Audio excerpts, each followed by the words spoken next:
Mariano Fernández té moltes publicacions, el seu treball és la sociologia, en aquest cas de l'educació, i ens va parlar, evidentment, d'una ponència per la qual nosaltres pensem que estem allà immersos. Simplement agrair la seva presència i fonamentalment perquè és una persona que des que el coneguem, i ja són molts anys, ha estat molt compromès amb l'escola pública fonamentalment. Un dels primers llibres que vaig trobar de Mariano Fernández Enguita ja fa molts anys, que després el vaig perdre, però me va cridar molt l'atenció perquè parlava d'educació, però també parlava de formació, també parlava d'empleo, també parlava de la integració social. Em recorde que tinc així uno que diu «Educar en tiempos inciertos, una altra educació, formació i empleo». I dins d'això està, diríem, el meollo de la qüestió. Què fem per a poder sortir endavant? Bé, i pren a continuació la paraula Mariano Fernández Enguita. Buenos días. Yo no soy un tecnólogo ni un científico del área de las ciencias experimentales o naturales, es decir, que estoy bastante alejado disciplinarmente de los ámbitos en que ustedes trabajan. Apenas soy un usuario y eso sí, un sociólogo interesado, muy interesado por los efectos que la tecnología, los cambios tecnológicos están teniendo. Hasta el punto, no sé si es porque me hago viejo o porque el cambio se acelera, pero tengo que decirles que ya van varias mañanas que según desayuno y me pongo al ordenador y veo algo, la última novedad, algo que está saliendo, otro programa, otra cosa en la nube, total, empiezo a pensar la cantidad de cosas que me voy a perder. Y no tengo prisa, pero pienso como sociólogo la cantidad de cambios, transformaciones sociales que no solo estamos viviendo, sino que vienen más rápidamente y que para mí son bueno, lo que de cierto modo ha dado sentido a mi vida como observador, pero que veo que están ahí, que siguen, que van a intensificarse y que cosas veremos que serán todavía mucho más interesantes que las que vemos ahora, ¿no? Yo quiero hoy simplemente plantear algunas ideas sobre los cambios que la sociedad está sufriendo, particularmente en el ámbito de la economía y la tecnología, pero en sus dimensiones sociales y las consecuencias que ello tiene para la educación, ¿no? He puesto ese título de productores, profesores, prosumidores y profesores, porque aparte del pro, que queda siempre bien para dar un titular, pero creo que expresa también al menos los dos grandes cambios que están viviendo y van a vivir nuestros alumnos, y nosotros también, por supuesto, como personas adultas, pero ellos más, porque tienen más tiempo por delante, y, digamos, la gran dificultad que tenemos. Quizá no es este el sitio donde hablar de esa dificultad, porque ustedes son los profesores de tecnología y, por lo tanto, quiero pensar que no son parte del problema, sino parte de la solución. Pero la escuela es mucho más amplia y ustedes se habrán dado cuenta que son la solución en medio, si es que lo son, espero que sí, en medio de un gran problema, que es el problema de la capacidad de respuesta de este sistema educativo que tenemos a la sociedad y los cambios que estamos viviendo. Para hablar de esto, quiero referirme primero a los cambios en general. Quiero decir qué tipo de cambios estamos viviendo, a los cambios en el trabajo y las dificultades para el trabajo dentro de esta nueva economía, las perspectivas del trabajo en España y los cambios que esto supone también en los ámbitos de los nuevos medios, el consumo, el aprendizaje, etcétera. Vivimos una era que a mí me gusta calificar, o me parece adecuado calificar, de era informacional, global y transformacional. Las dos primeras cosas no dan problema, la segunda un poquito más, porque la palabra es más rara, pero quiero insistir un poquito en ello, ¿no? Vivimos en una sociedad informacional, quiere decir que es una sociedad y una economía en la cual tiene un mayor peso la información, el conocimiento, etcétera. Solemos expresar eso, bueno, pues hablando del valor añadido del conocimiento en la economía, del desplazamiento de la fuerza de trabajo hacia ocupaciones relacionadas con el conocimiento, de conceptos como economía del conocimiento, que son discutibles, pero que por lo menos desde los años 60... Desde Matschulp y compañía se utilizan para asignar el papel creciente de esos sectores de conocimiento intensivo dentro del conjunto de la economía. O podríamos, ahora empieza a utilizarse ya, por ejemplo, el concepto también para hablar de la existencia de una capa creciente en la economía que es como si fuera ajena a nosotros, es decir, en la cual la economía funciona sin nosotros, sin las personas, funciona, entramos en ella, por supuesto, al principio, diseñándola, al final, consumiendo, recibiendo los beneficios, pero funciona de manera autónoma. Hasta no hace mucho hablar de tecnología era hablar de aparatos, máquinas, dispositivos, etcétera, que trabajaban con personas. Yo estaba con mi aparato, al lado estaba el otro con su máquina, etcétera, etcétera, ¿no? Ahora llegamos al supermercado, sacamos un producto, pasa por la caja registradora y ese movimiento por la caja registradora, ese pase por la pantalla de la caja registradora, les dice a los de almacén que tienen que comprarlo, les dice a los de compras o adquisiciones que tienen que adquirirlo. Es posible que si la relación es estable con el proveedor, le diga ya al proveedor que tendrá que servirlo, por lo tanto le dice que tendrá que comprar o adquirir, cuando llega una cierta cantidad, materias primas o movilizar un proceso de producción, etcétera. Quiero decir que hay como una especie de subeconomía ahí que funciona ya sin nosotros, en la que ni siquiera somos muchas veces los mediadores, ¿no? Segundo lugar, una economía global que no quiere decir total, no quiere decir que abarque por igual a todos los sectores económicos, grupos de población, etcétera, del globo, pero sí quiere decir que se desenvuelve en gran medida a escala planetaria y sobre todo es una economía. Digamos, el gran problema de hoy o una de las grandes dificultades de la globalización es que es globalización económica, pero no es globalización política, o que hay un fuerte desfase entre una y otra. Esto no es nuevo. Esto no es nuevo. Esta es siempre la relación entre economía y política. Antes del mundo en que vivimos, que es un mundo de estados-nación, naciones-estado, en fin, con sus dificultades y tal, pero es el que es, vivimos en un mundo aldeano, parroquial, y hubo un momento, hubo todo un periodo en el que la economía saltó por encima de ese mundo local, que vivíamos en parroquias, en aldeas, en pequeñas comunidades, y dio paso a todo un periodo de dislocación que se cerró cuando consiguieron por fin afirmarse los estados como estados de derecho, liberales, democráticos y sociales, compensando en parte, aprovechando las ventajas, pero compensando en parte las dificultades y las quiebras, las rupturas que había creado esa primera expansión económica, ¿no? Y es un mundo global que no solamente se manifiesta en estos estados que son demasiado pequeños frente a esa economía, lo estamos viendo hoy todos los días. En Grecia ya no se sabe quién la gobierna, España pues empezamos a tener dudas, pero no es un problema nuestro, que no crean ustedes que es un problema de los países pequeños, aunque naturalmente no es igual para los pequeños que para los grandes, pero el primer lugar donde se encontraron con que no sabían qué estaba pasando con su economía fueron los Estados Unidos, ¿no? El primer lugar del que empezaban a desaparecer las fábricas de la zona de los Grandes Lagos y a reaparecer en China, en Taiwán, en Vietnam o como mucho en la zona sur, en el Cinturón del Sol, fue allí. Es un problema de todos, aunque evidentemente es un problema más grave para unos que para otros, ¿no? Y es un proceso que además tiene efectos internos, no solamente el problema de la relación de España o de cualquier país con la economía global, sino también las transformaciones que induce dentro de las sociedades que hasta entonces parecían relativamente cohesionadas o en las que por lo menos uno sabía por dónde estaba. Y señalaría dos cosas al menos. La primera, dislocaciones económicas, desigualdades económicas que no se explican en sí mismas interiormente.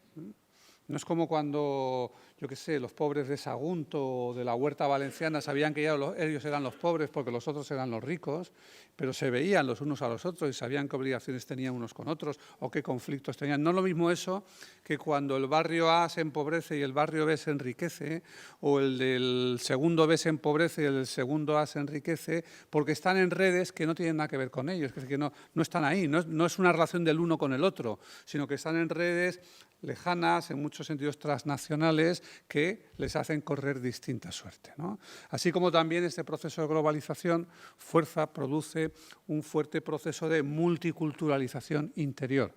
porque favorece las migraciones, pero además favorece otro tipo de migraciones en las que la gente ya no rompe la relación con el lugar de origen, sino que la conserva, reafirma su identidad, etc. El tercer gran cambio es el cambio mismo. Siempre hubo cambio.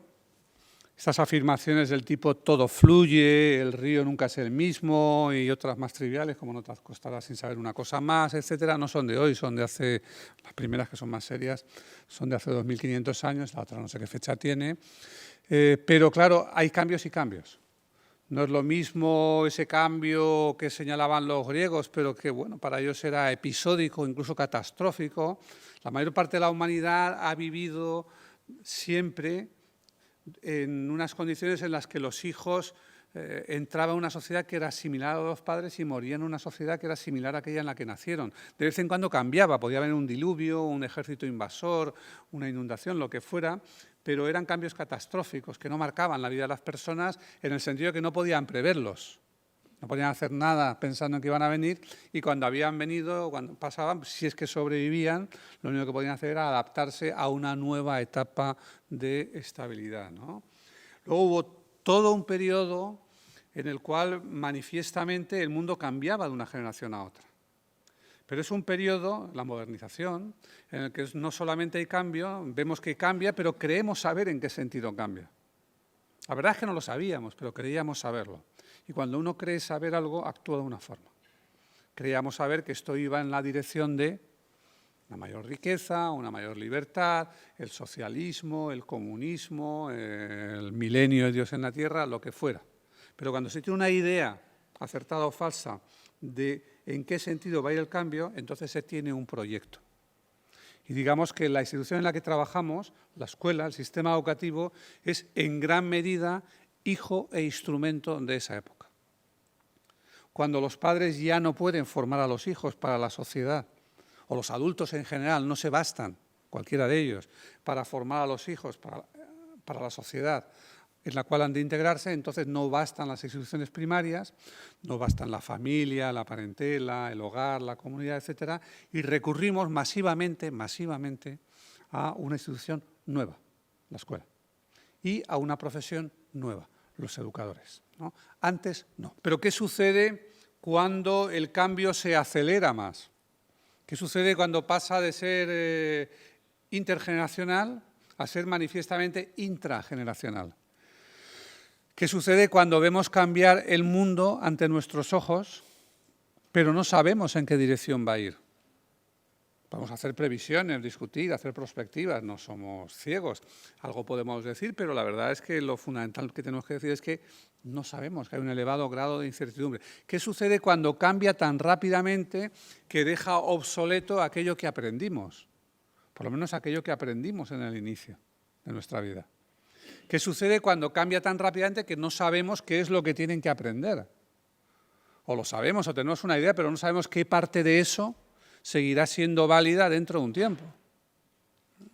Sucede que entonces los fundamentos sobre los que se ha montado esa división del trabajo, los fundamentos sobre los que nos hemos distribuido las tareas, yo educo, tú aprendes, etcétera, los fundamentos sobre los que hemos montado esta institución y los fundamentos sobre los que planeamos nuestras vidas y todavía venimos planeando las de los que vienen detrás, que es hasta durante estos años estudias, luego trabajas, luego te jubilas, etcétera, se tambalean.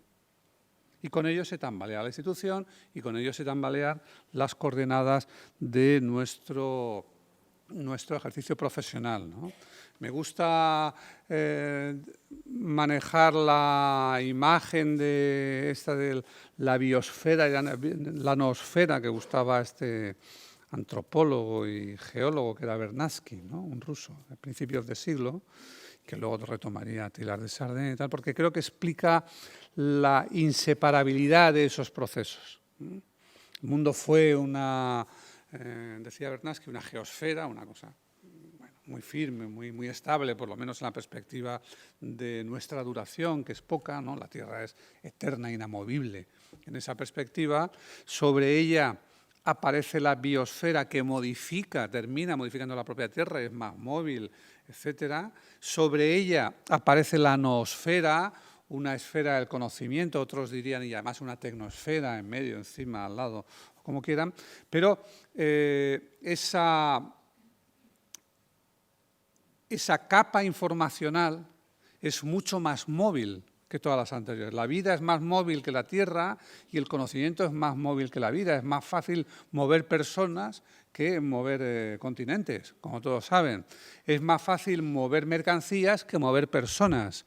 Y es más fácil mover información que mover ideas. De manera que no hay nada extraño que en el tránsito a lo informacional sea también el tránsito a lo global. Pero también es el tránsito a lo transformacional, ¿no? Decía Marx en el Manifiesto Comunista, resumiendo un sentimiento de su época, que es mucho más fuerte ahora, todo lo que era sólido se desvanece en el aire. Bueno, el aire es menos sólido que la Tierra, obviamente, ¿no? La información es menos sólida. La sociedad es una sociedad de cambio porque es una sociedad transformacional, porque es una sociedad reflexiva, porque es una sociedad informacional, porque es una sociedad que cuestiona constantemente el estadio en que se encuentra, sus fundamentos, etc. Y en esa sociedad, digamos, todo lo relacionado con la información, el conocimiento y más exactamente, más particularmente con la cualificación, cobra una nueva importancia. Hace 2 siglos y algo, la sociedad vivió una gran transformación que fue la revolución industrial. La revolución industrial técnicamente la podemos fijar en el carbón, la industria textil o luego más adelante la electricidad, lo que se quiera.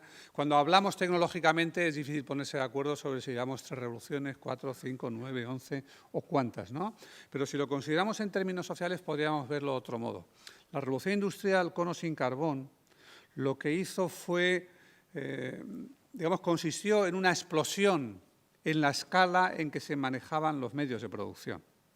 Se habían hecho cosas muy grandes antes, como la muralla china, las pirámides, las catedrales, etcétera, pero lo esencial es que las cosas que se hacían hasta entonces en casa, por ejemplo, la ropa, pasaron a hacerse industrialmente, en las nuevas industrias textiles, por una serie de cambios tecnológicos, etcétera. Lo que importa es que, de repente, masivamente y de forma rápida, los medios de producción que hasta entonces se utilizaba a una escala, si no individual, familiar o de muy pequeño grupo, es decir, el individuo o el grupo familiar o el taller artesano, pasan a utilizarse de forma masiva, en grandes cantidades. Y cuando se utilizan en grandes cantidades, aparece enseguida un problema, que es ¿quién maneja esas grandes concentraciones de medios de producción? Sobre el papel se pueden imaginar 1000 soluciones, pero en la práctica no hay muchas, en la práctica solo hubo 2.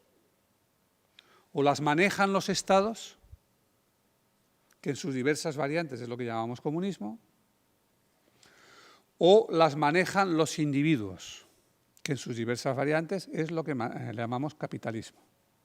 Puede ser luego renano, anglosajón, francés, grande, pequeño, etcétera, pero la cuestión es o la colectividad a través del Estado, con los grandes problemas de que al final no es la colectividad, sino que es el Estado y su burocracia la que termina manejando eso, apropiándoselo y haciéndolo muy ineficientemente, y digamos que esa opción perdió en la historia, se acabó, se hundió en los últimos años del siglo XX, o lo manejan individuos, que es la opción que ganó, pero claro, al ganar esa opción, desde que aparece y luego ya cuando se implanta universalmente, ¿qué tenemos? Tenemos una enorme divisoria social entre los que poseen y manejan esos medios de producción y los que no.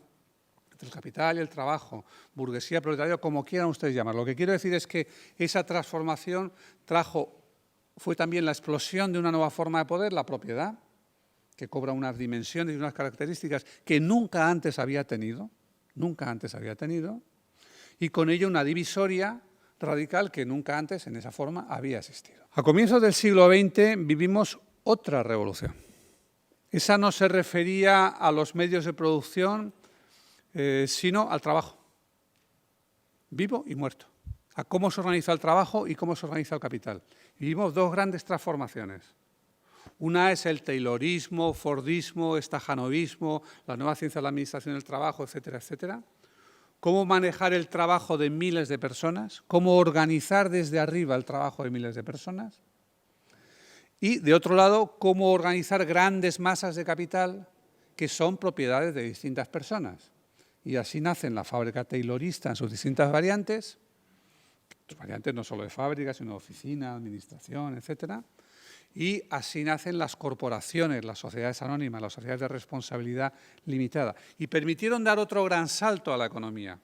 Y con él a la humanidad. La otra cara de eso fue la sociedad de consumo y, en cierto modo, el estado del bienestar, etcétera, etcétera. No de una forma lineal, sino con muchas dificultades, conflictos y tal, pero esa es la otra cara. Pero genera otra forma de poder o permite que explote otra forma de poder. Y esa nueva forma de poder es la autoridad. La autoridad ya existía, pero en otras formas. Hablo de la autoridad de unas personas sobre otras en grandes cantidades en el proceso de trabajo. Y de nuevo una gran divisoria, los que mandan y los que obedecen. Los que dirigen y los dirigidos en el proceso de trabajo. Bueno, lo que hoy vivimos es la tercera revolución, en el sentido de no hay más. En ese ámbito no hay más. Porque un sistema económico a priori no tiene más. Tiene su materia, que son los medios de producción, su energía, que a estos efectos son las personas y el trabajo, y su información, que es la información. Información, conocimiento, tecnología y todo lo demás. Lo que vivimos es una explosión en el uso, en extensión y en intensidad de la información y el conocimiento en la producción. Con ello, una nueva forma de poder. Cuanto más necesario el conocimiento, más importante, más fuerte, mayor es el poder de quienes lo tienen. Es otra forma de poder. No es como el del patriarca o el del gobierno. Se parece más al de la propiedad. Es, si quieres esto, tendrás que pagar por ello. Si quieres la tierra que yo tengo, decía el propietario, o si quieres un empleo en mi fábrica, tendrás que aceptar ese salario o esas condiciones. Si quieres este conocimiento que yo poseo, tendrás que aceptar esas condiciones, ¿no? Y entonces lo que vemos es que la cualificación se va a convertir cada vez más en el gran eje de la divisoria social. Miran, no, bueno, pero están ahí todavía los propietarios y los directivos. Sí, claro que están ahí. Claro que están ahí, van a seguir ahí y no hay indicios de que se vayan.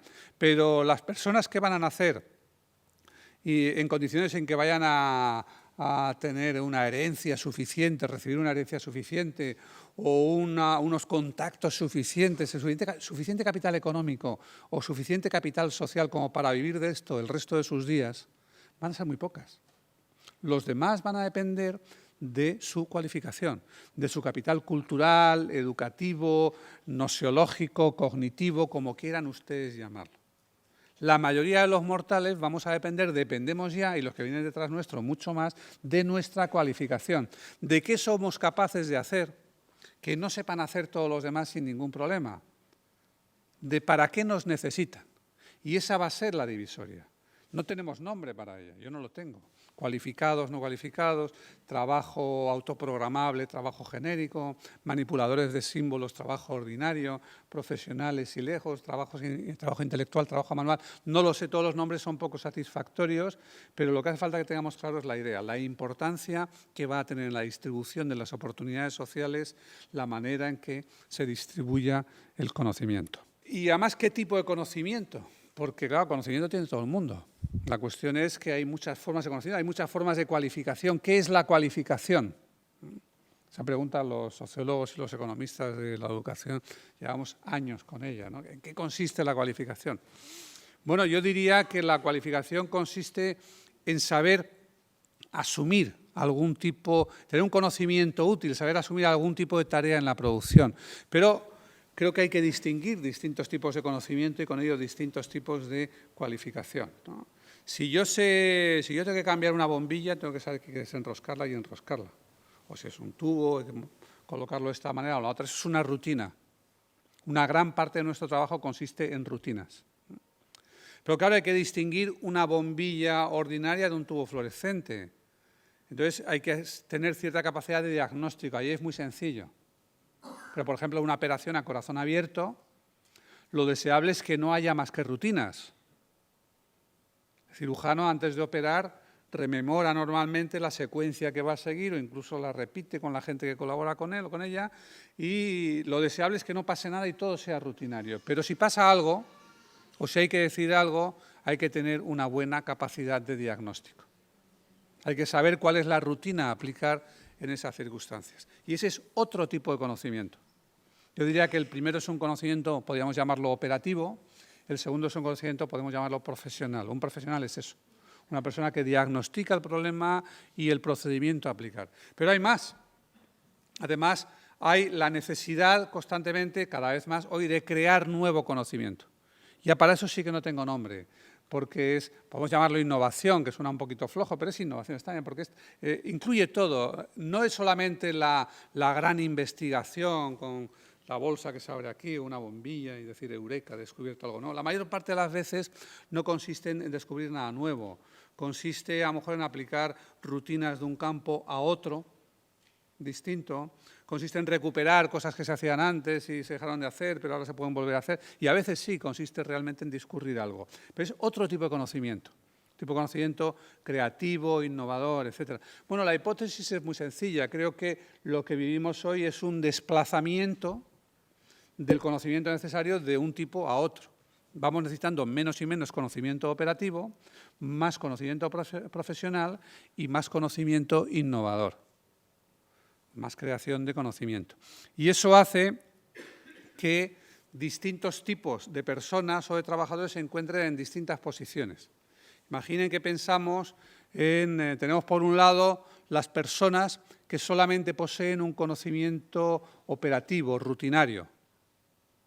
Y del otro lado pondría a quienes poseen un conocimiento profesional y un conocimiento científico, innovador, creativo. Ya sé que eso no se puede dividir así exactamente, ni las personas ni los puestos. Quiero decir, en el puesto de trabajo más simple hay innovación, hay diagnóstico, hay creatividad. Por eso los japoneses tuvieron ese éxito con los círculos de calidad, etcétera, cuando después de decenios de taylorismo dijeron, no, la gente que está incluso en las tareas más rutinarias tiene propuestas que hacer.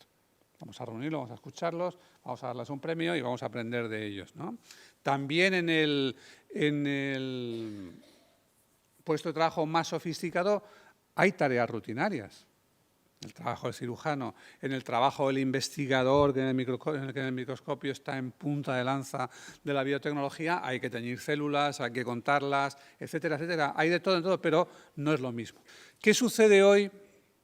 ¿Cuál es la situación hoy de aquellas personas cuyo nivel de conocimiento es puramente operativo? Es decir, aquellas personas que no saben hacer nada, que no pueda aprenderse en unas horas o en días. ¿Quiénes son esas personas que saben lo que todo el mundo sabe? No es que no sepan nada, ojo. No es que no sepan nada. Digamos, hoy el que menos sabe, sabe mucho. Si pensamos en términos del sistema educativo, las personas que salen hoy con el mínimo de educación, los que salen con incluso ese 30% que sale con el fracaso escolar, con 16 años del sistema educativo sin haber terminado la ESO, saben de muchísimas cosas, mucho más que lo que sabían sus abuelos en general, los mejor educados. Saben mucho. Lo que pasa es que saben lo que todo el mundo. Y como ya lo saben, no tienen nada que ofrecer. Lo que tienen que aprender para desempeñar tal o cual puesto de trabajo se aprende en horas o en días. Por consiguiente, son fácilmente intercambiables. Y lo que sucede entonces con estas personas es que lo que ellos ofrecen lo pueden hacer fácilmente otros trabajadores por mucho menos dinero en otro lugar o viniendo aquí a hacerlo, o lo pueden hacer las máquinas sin ningún problema y lo vienen haciendo ya las máquinas en gran medida. Por consiguiente, no tienen capacidad competitiva, no tienen capacidad de mercado, no tienen capacidad de conseguir una buena posición en una economía mínimamente competitiva. Y podemos decir, bueno, vamos a protegerlos. Pues mira, hasta cierto punto. Es decir, los podemos proteger de los efectos, pero la respuesta no puede ser no traigamos productos de fuera, no mecanicemos, no automaticemos, no permitamos entrar a los inmigrantes, porque no es tal respuesta. Esta respuesta puede beneficiar a alguien temporalmente, pero para todos es suicida. Es una respuesta, digamos, ni siquiera de suma cero, es una respuesta, es un juego de suma negativa. Todos pierden al final. En la suma total todos perdemos, y algunos más que otros, ¿no? Junto a eso tenemos a los grupos que tienen una cualificación profesional. No, perdón, déjeme decir. Sí. Junto a eso tenemos a los grupos que tienen una cualificación, digamos, profesional, no en el sentido de FP, etcétera, sino en ese sentido fuerte, ¿no? Porque si hablamos de FP, pues creo que sería al menos los ciclos de grado superior, etcétera, etcétera. Esas personas están en mejor condición de competir. Su conocimiento vale más, su cualificación vale más y además típicamente suelen tener un alto grado de protección corporativa.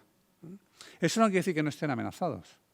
Por ejemplo, hoy estamos hablando, por un lado, de Bolonia, la equivalencia a los títulos, de que la mano de obra pueda moverse de un sitio a otro. Al mismo tiempo, sin embargo, tenemos legislaciones y normativas y prácticas altamente restrictivas. Un abogado debería poder moverse de un país a otro, pero en la práctica sabemos que es muy fácil, es muy difícil. Quiero decir que estamos en una situación contradictoria. Por un lado, estos sectores tienen un nivel mayor de cualificación, tienen una alta protección corporativa, pero al mismo tiempo somos conscientes de que debemos abrir esos mercados profesionales y al mismo tiempo, lo que es más importante, hoy en día, la tecnología, que hasta hace no mucho mordía solamente destruyendo los trabajos poco cualificados, está empezando a morder muy seriamente los cualificados. Está mordiendo muy seriamente los cualificados. La gran transformación tecnológica que hemos vivido en el trabajo es que una fábrica de producción en serie de automóviles ha pasado de ser una fábrica con cientos de trabajadores en cadenas de montaje a ser una fábrica con cientos de robots. Se ha sustituido el trabajo no cualificado.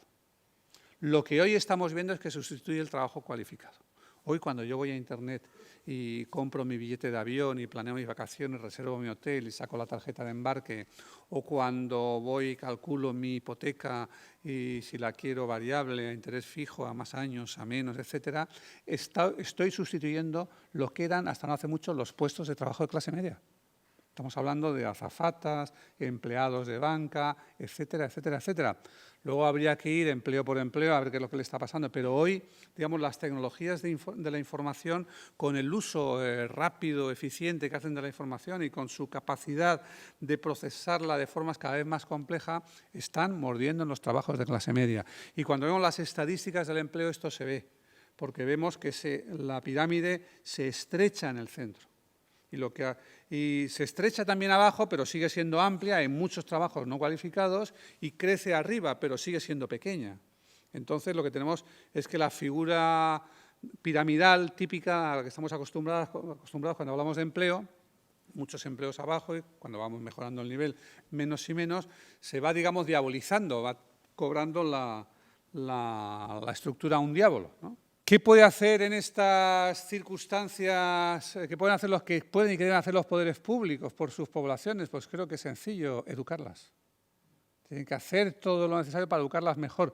No me traduzcan esto en una demanda de queremos más dinero, más puestos de trabajo y somos lo único que no se puede recortar. No estoy yo en eso, ¿eh? Esa es otra discusión más lenta y que debe llevarse más en detalle, pero de manera general creo que sí, que está claro. Creo que los países tienen que apostar por la cualificación de su fuerza de trabajo y es más, creo que hoy en las situaciones de crisis los países se dividen en dos. Los que aprovechan para hacer esa apuesta, porque pueden en parte, pero también porque quieren, y los que justamente la pierden todavía más en ese momento, porque es ahí donde recortan, en parte porque es difícil de evitar y en parte porque tampoco tienen la voluntad. Con lo cual, cuando venga el despegue económico, que vendrá, unos, digamos, habrán mejorado su posición y otros la habrán empeorado. Esta nueva situación, además, nos abre una dinámica que puede ser un poquito infernal y que debemos tener muy presente como educadores. La teoría y la utopía era que cuando por fin llegásemos a una sociedad en la que la gente dependería sobre todo de su educación, esto sería más justo. Cuando no dependamos de dar las tierras o no, de la cuenta de nuestros padres o no, o de que nuestro padre sea jefe, ahora que la mayor parte de la gente no tiene nada que dejar a sus hijos, unos poquitos sí, les pueden dejar cosas de consumo muy interesantes, pero no para vivir el resto de sus días, no unas tierras o un taller. Ahora que los puestos de trabajo en la Renfe, en las industrias eléctricas, en el magisterio, etcétera, ya no son hereditarios, como antes lo fueron, ahora que dependemos más de lo que estudiemos, parece que la sociedad es más abierta, más justa y tal, pero no está claro. Créanme que no está claro. No está claro porque el aprendizaje tiene sus propias características. El capital humano, la adquisición de capital humano tiene sus propias características y se parece a lo que podríamos llamar un mercado circular o una lógica circular o en espiral o un mercado reflexivo, como ustedes quieran, ¿no? El mundo de la educación es tal que cuando uno empieza bien, sigue bien y cuando empieza mal suele terminar peor. No es necesario que sea así, pero eso es lo que en sociología la ciencia También en lectoescritura, en algún ámbito se llama el efecto Mateo, ¿no? Por esa frase de al que tenga se le dará y al que nada tenga, lo poco que tenga se le quitará, del Evangelio según San Mateo. Llamamos efecto Mateo a una situación en la que los ricos se hacen más ricos y los pobres se hacen más pobres. Hoy en día hablamos de eso en economía, ¿no? Pero yo quiero hablar de eso en educación. Si lo podemos imaginar como dos hermanos, logo rico y logo pobre. No los llamo inforico y lo infopobre porque no es cuestión de información. La información es para todos ya. La información la tiene cualquiera con dar a unos cuantos clics. La capacidad de entender esa información es otra historia. Por eso, logo rico y logo pobre los podemos imaginar, si no como dos hermanos, como dos amigos, de los cuales uno termina bien la ESO, entra en el bachillerato y a continuación, claro, pues estudia una carrera.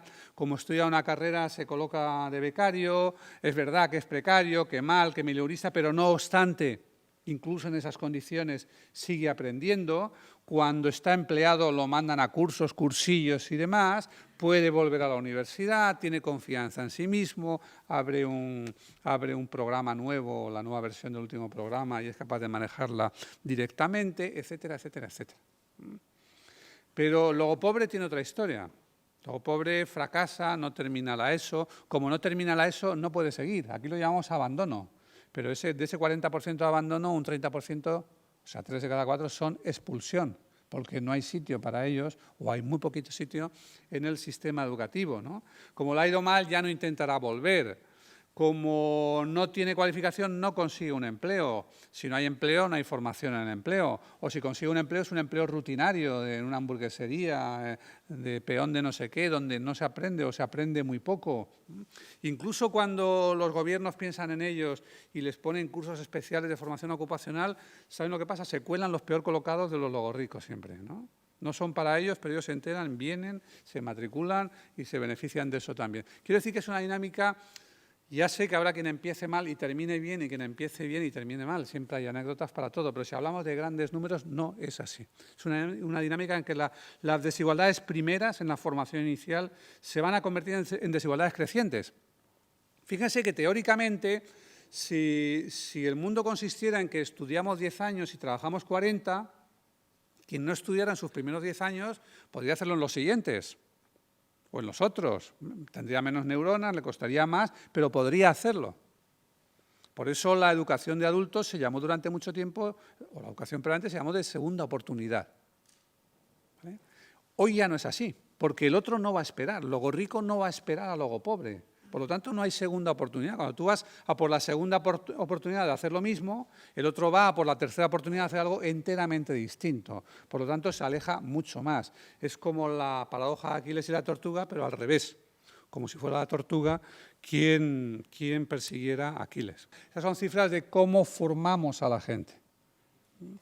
Y lo que tenemos en España es manifiestamente, vuelvo a utilizar el símil antes, una estructura escolar diabólica. ¿Cómo sale la gente al mercado de trabajo? Típicamente suele ser una pirámide, solía ser, ya va dejando de ser una pirámide, la gente salía al mercado de trabajo, mucha con la formación mínima, menos con una formación media y bastante menos con la formación máxima, ¿no? Digamos, la gran apuesta europea es ir estrechando esa pirámide por abajo y ensanchándola por arriba. En nuestro caso es un diablo. Simplificando, nosotros mandamos al mercado de trabajo 4 personas de cada 10, 4 personas con la ESO o menos, 2 con un nivel intermedio y 4 con nivel superior. Con lo cual tenemos un déficit brutal de personas con más que mínimos, con secundaria superior o más, faltan 20 y tantos, 30 puntos, y sin embargo hemos cumplido sobradamente los objetivos de la UE, no en materia de titulación postobligatoria, pero sí en materia de titulación superior. Pero claro, como tenemos la estructura del empleo que tenemos, la consecuencia de eso, o una de las consecuencias de eso, tendrá alguna buena también, pero es un alto nivel de sobrecualificación o subempleo. Es decir, que una parte de esos titulados superiores van a desempeñar empleos que no eran para ellos, con lo cual puede que desplacen también a una parte de los titulados intermedios, que irán a ocupar empleos que tampoco eran los pensados para ellos, ¿no? Eso en términos de empleo, pero no quisiera terminar sin referirme a 2 ámbitos más. Internet, las redes, etcétera, no solamente han cambiado nuestras perspectivas como productores, como trabajadores, también nuestras perspectivas como consumidores en general y en particular como conocedores, como seres pensantes, etcétera, ¿no? De los mercados se suele decir que han pasado de ser estructuras, no hablo del mercado, no hablo de intercambio individual, etcétera, me refiero a la manera en que se produce para el mercado, han pasado de ser estructuras de difusión en las que lo que reinaba era la publicidad. El modelo, ustedes saben, cuando Ford inicia la producción en masa y saca el primer gran producto en masa, bueno, no el primero, pero el más característico es el Ford T, ¿no? El anuncio era, puede usted elegir el color supuesto que sea negro. Es decir, el esquema era, yo he hecho el producto, he calculado cuántos puedo coger, he hecho el producto y ahora lo coloco. He fabricado la cosa y ahora tengo que convencer a la gente de que lo compre y además lo van a comprar sin distinguir mucho. Eso ha cambiado radicalmente. Quizá exagerando un poco, pero el Clutterine Manifesto, ¿no?, un documento muy popular en el mundo de las empresas, lo expresa diciendo que los mercados se han convertido en conversaciones. Los mercados son conversaciones. Ya no puede el fabricante dirigirse a la gente y decirles qué bueno es esto, cómpralo, quédatelo. Lo seguirá haciendo, eso sin duda, pero ahora el cliente o el potencial consumidor lo que hace es ir a una red y preguntar a sus amigos qué piensan de eso. Es irse a cualquier página o a cualquier foro y ver qué dice la gente. O es escribir, estoy pensando en comprarme tal, ¿quién lo tiene y qué piensa de tal? ¿Qué tal funciona el coche no sé qué? O qué tal fue el hotel no sé cuánto. Son conversaciones entre los consumidores y conversaciones con los productores, ¿no? Y eso sitúa la tecnología de otra forma en nuestras vidas como consumidores. Es lo que suele llamarse el paso de consumidores a prosumidores, es decir, la idea de que el consumidor ya no recibe la cosa y se la traga simplemente, sino que se va convirtiendo cada vez más en usuario. En muchos procesos ya interviene en el mismo proceso de producción de la mercancía o de lo que sea, por supuesto del servicio.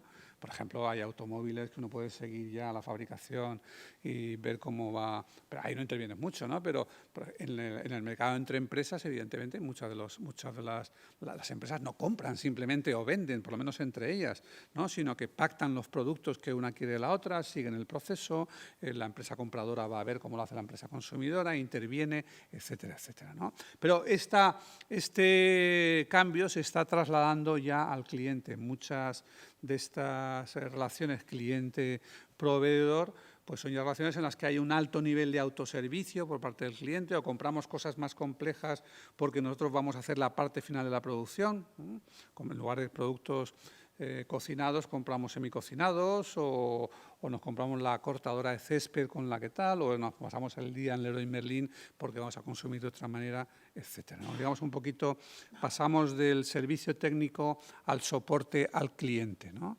Y eso para la empresa es un problema, pero para el sistema educativo es otro. Es la necesidad de formar al alumno, al joven, al adolescente, etcétera, en otro tipo de relación con la tecnología. Eso es particularmente visible, además, en el ámbito de la comunicación. Se suele expresar diciendo que ya todos somos autores o productores de información o que nosotros somos los medios. No puedo alargarme sobre esto, pero en estos 2 o 3 días, ustedes están viendo la polémica sobre cómo ha sido el comportamiento y no ha sido el de la policía con los estudiantes en Valencia, etcétera, ¿no?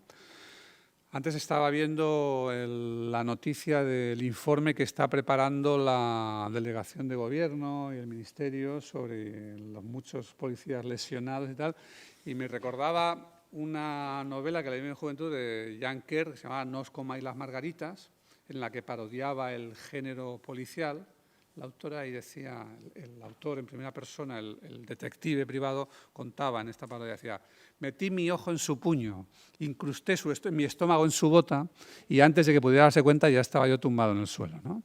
Bueno, pues esto es un poco lo que le van a hacer firmar a los chicos, pero la diferencia es que yo me acordaba viendo esto de cuando yo iba a las manifestaciones hace muchísimos años como estudiante, ¿no? Entonces, claro, ahí no había versión. Allí había una versión que era la que daba la policía, el ABC, etcétera, no había más. Lo que sucede ahora es que la policía puede dar la versión que quiera, pero antes de que piensen siquiera en darla, todo el mundo está dando ya sus versiones, todo el mundo está pasando las fotografías, los vídeos, está contándolo en vivo, etcétera, ¿no? Entonces, nosotros somos los medios. Y eso marca un tipo de relación completamente distinta con los instrumentos que antes eran puramente de consumo. Antes veíamos la televisión y ya está. Nos gustaba o no, nos lo creíamos o no, pero no teníamos nada que decir ahí, no teníamos nada que producir. Hace unos días había un reportaje en la prensa también sobre la experimentación en copia en 3 dimensiones, ¿no? Entonces se hablaba de cómo, bueno, dentro de no mucho tiempo seremos capaces de reproducir ciertos objetos, igual que reproducimos un texto en 2 dimensiones, pues seremos capaces de producir nuestros vasos, por ejemplo, o platos, siempre que sea un material manejable en una máquina que podamos tener en casa. No podemos hacer de todo, pero podemos hacer algunas cosas. Podemos hacernos la vajilla, o tal vez los cubiertos, copiando un diseño. Habrá que ver si es legal o no es legal, cómo se paga, no se paga, habrá otra bronca por el copyright, etcétera, etcétera, pero implica otro tipo enteramente distinto de relación con el consumo. Y nuestros alumnos ya están en eso. Y ahí es donde se plantea ya otro problema distinto, que es la oposición entre la manera en que muchas veces están aprendiendo y les estamos enseñando en la institución escolar y la manera en que lo están haciendo fuera, que es claramente distinta. La institución escolar es como la publicidad o como la política o como la iglesia, es decir, una institución en la que uno enseña. Yo emito y tú escuchas. Es como esta conferencia. Yo hablo, ustedes escuchan, ¿no? Con la diferencia de que ustedes aquí vienen una vez y luego se van, ¿no? Pero estos días y días, semanas y semanas y años, ¿no? Pero ellos están en otra relación ya. Ellos están, cuando nos dejan, o antes de venir con nosotros, están en su ordenador, casi todos, están hablando con sus amigos, están haciendo cosas, están haciendo muchas tonterías, muchas cosas que no conducen a ningún sitio, incluso cometerán algún error, pero están haciendo también otras cosas. Están haciendo su mashup, su remix, su no sé qué. Están no simplemente viendo las cosas, sino eligiendo qué ven, eligiendo cuándo lo ven, comentándolo según lo ven, rehaciéndolo, reformulándolo, mezclándolo. Por lo tanto, en una actividad mucho más creativa, en otra relación con el conocimiento muy distinta de la que en general les ofrece la institución escolar. En el 2004, el 27,6% de los alumnos, 2004, accedía a Internet en el aula y solo 25% en casa. En 2009 acceden mucho más en el aula, casi el doble, pero acceden casi el triple en casa. Y todos los centros tienen conexión a Internet. ¿Por qué nos cuenta esto? Pues muy sencillo. Cuando hablábamos de la informática que llegaba, etcétera, en la escuela se oían reacciones del tipo, en la escuela y fuera de la escuela, ¿no? Esto está muy bien, es muy bonito, pero ahora viene la fractura digital. Incluso en la institución se oía decir, bueno, ¿qué va a pasar? Ahora que ya todo el mundo estaba escolarizado en condiciones iguales, incluso les dábamos los libros, pero ahora no todo el mundo puede comprarse un ordenador. Por consiguiente, vamos a dejar eso fuera porque va a introducir desigualdad, etcétera. Lo que está pasando realmente es otra cosa. Lo que está pasando es que la institución está aislada de ese mundo. Y está empezando a ser cada vez más un problema y menos una solución. No tengo que decirles a ustedes que son de tecnología y tratan todos los días con sus compañeros lo alejada que en general está esta institución de ese mundo del trabajo. Por tradición, porque la tradición es esa, porque por tradición liberal. Liberal quiere decir eso, liberal quiere decir libre, quiere decir ajeno a las necesidades materiales, el sentido que Aristóteles daba a la educación liberal y que luego se conservan las artes liberales, la enciclopedia, en fin, todas las definiciones de la educación, hasta hace muy poco es ese, ¿no? Porque a fin de cuentas, casi siempre, creo posiblemente ustedes no, muchos de ustedes suelen ser gente que ha dado la vuelta por el mundo del trabajo y ha venido, por el otro mundo del trabajo y ha venido, pero casi siempre un profesor es una persona que no ha salido de la institución escolar. Así que según termina de estudiar, se pone a enseñar, ¿no? Que no siempre se le da bien la tecnología. Digámoslo claramente, el nivel académico de los que decidimos dedicarnos a profesores, como media y como moda, es discreto, por no decirlo de otro modo, ¿no? Con un régimen de trabajo que no incentiva mucho. Incentiva para entrar, pero ahí se acabó. El incentivo es enorme, te hace hacer una oposición complicada o tirarte una temporada interina o lo que sea, pero cuando ya has entrado, ya se ha cumplido, ya tienes lo que te prometieron y a partir de ahí no hay incentivo que valga, no hay quien te mueva, no hay desincentivos, sobre todo, quiero decir, no hay incentivos negativos que te impidan no hacer nada, hacer las cosas mal, despreocuparte, etcétera, ¿no? Entonces, ese es un es un lugar complicado para preparar a la gente, para lo que viene. Cuando pienso en eso me recuerda, hay una película, La aventura de Robin y Marian, en la que Robin Hood vuelve ya mayor, Marian también está mayor, y entonces Robin monta un ejército, y el ejército que monta de campesinos, que no tienen armas, que están viejos, etcétera, se enfrenta al del sheriff de Nottingham, y aunque la película termina medio bien porque Robin mata al sheriff, no obstante, el ejército del sheriff le da una paliza descomunal al ejército de Robin Hood, ¿no? Pues eso es un poco la impresión que yo tengo cuando pienso en la entrada en la era digital con un profesorado formado en la era de Gutenberg, ¿no? Piensen ustedes que cuando se trató de alfabetizar y enseñar a leer y escribir, calcular, etcétera, al conjunto de la humanidad, se hizo con un ejército, valga la metáfora, no había enemigo, pero había ejército, muy formado en eso, de expertos en eso. Es decir, los maestros, los profesores leían y escribían muy bien, hacían una letra preciosa, mi abuelo era maestro, decía unas cosas que eran virguerías, ¿no? Leían muy bien, tenían una ortografía estupenda, una sintaxis súper correcta, y además muchos de ellos eran autores, es decir, estaban en las mejores condiciones para entrar en esa era Gutenberg. No diría yo lo mismo, no me atrevería a decir lo mismo en general de cómo estamos para entrar en la galaxia Internet, ¿no? Lo cual podría tener el efecto paradójico, y termino, de que en vez de ayudar a romper la fractura digital, ayudásemos a crearla. Fractura digital en la que primero se pensó fue una fractura en términos de acceso. Los pobres, las minorías, la gente que vive en el campo, las mujeres, tendrían más difícil en distinto grado acceder a la tecnología que los ricos, los hombres, los de las ciudades, etcétera, por lo que sea, ¿no?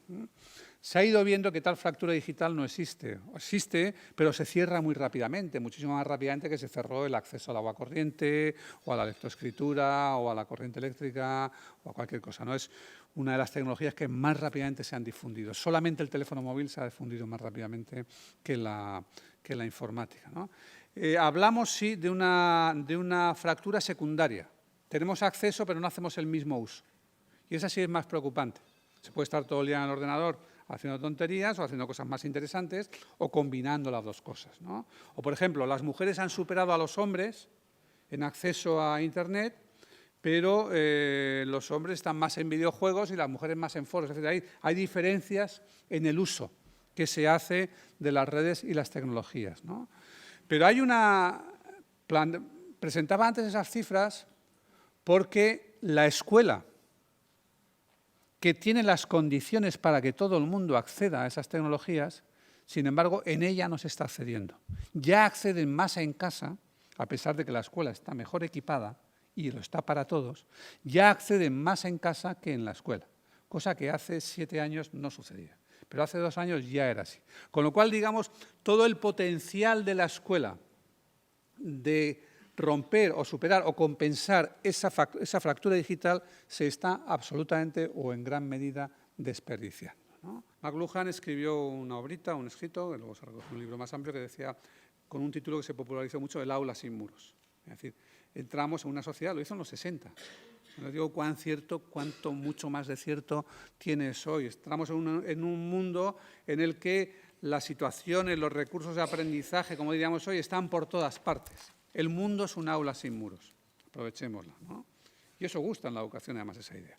Ivan Illich, 10 años más tarde que McLuhan, escribió un libro que se llamaba The Schooling Society, desescolarizar la sociedad. Aquí se tradujo la sociedad desescolarizada. Pero era desescolarizar la sociedad. Era su propuesta. Su propuesta era, si usted quiere aprender, no lo haga aquí, en la escuela, que no lo va a conseguir. Váyase a... Él hizo una serie de propuestas, váyase a buscar expertos, catálogos, museos de cosas, etcétera, que entonces eran muy difíciles, pero que hoy están ahí. Si hubiera vivido para ver esto, vivió casi, ¿no? Pero si viera esto, diría, bueno, ahora es posible lo que decía, esa educación sin escuelas es perfectamente posible. Y esa es la opción. O hacemos de esto un aula sin muros, o somos capaces de incorporar los recursos, las oportunidades, las maneras de aprender, etcétera, que están fuera y que están llamando a la puerta, pero que no van a seguir llamando mucho tiempo, es decir, que están funcionando sin esperarnos, o lo que vendrá será una educación sin escuelas, es decir, una renuncia de la gente a por qué estar aquí si las cosas que se hacen aquí se aprenden mejor fuera. Ya lo tenemos. Piensen ustedes, miren, en primaria, a nivel de infantil y primaria, por ejemplo, en Estados Unidos, el tipo de escuela que más rápidamente crece es la no escuela. 3 millones de personas ya en homeschooling. Y no estamos hablando de sectas, que las hay.